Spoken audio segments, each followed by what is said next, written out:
Tara, lutuin natin to. Isang masarap at mainit na soup. Here's our egg noodles. Yay! Meron tayong noodles. Ayan, luto tayo ng egg noodle soup. Igigisa lang natin niya sa ating mga gulay, kagaya nito. Pechay Baguio. Luto natin tong ating Korean egg noodles. Ayan. Igigisa lang natin yan sa ating gulay.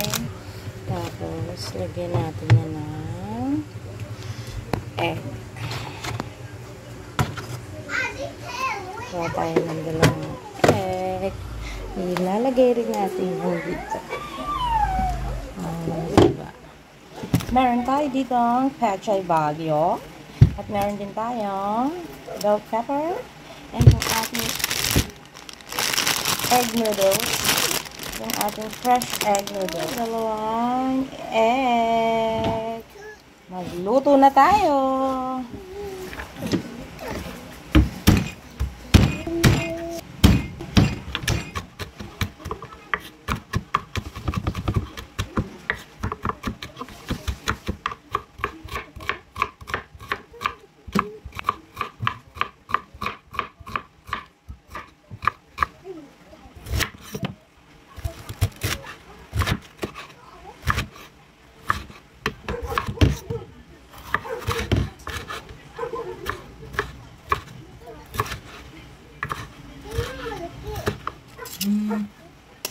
May tumatawag.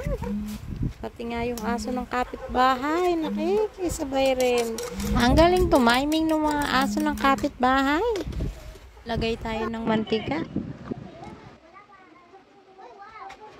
Gisa lang natin yung ating bawang at sibuyas.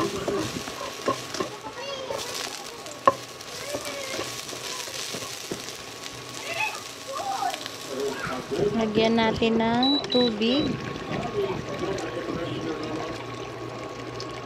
Chicken broth cubes. Mabibili nyo to sa mga grocery stores. Masarap tong fresh egg noodles ng Korean. Ang kagandahan pa dito ay naka-individually packed siya. O, ayan. O, diba? Kaya kung ilan lang yung gusto mo lutuin, ay pwede. Timplahan lang natin itong ating stock ng asin at paminta. Pag kumukulo na nga, ilagay natin yung ating noodles. Hayaan lang natin niyang kumulo.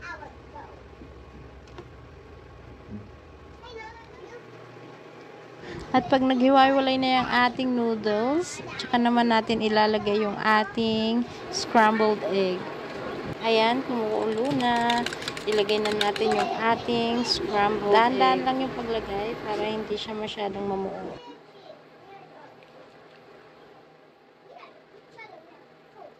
Tapos idagdag na natin yung natitirang scrambled egg. Ayan, halu-haluin lang natin.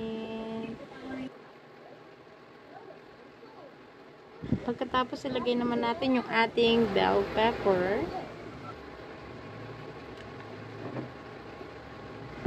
Ayan, mabilis lang naman maluto yan. Sunod natin ilalagay yung ating Pechay Baguio. At pakuluan lang natin yan. Hanggang sa lumambot na yung ating mga gulay.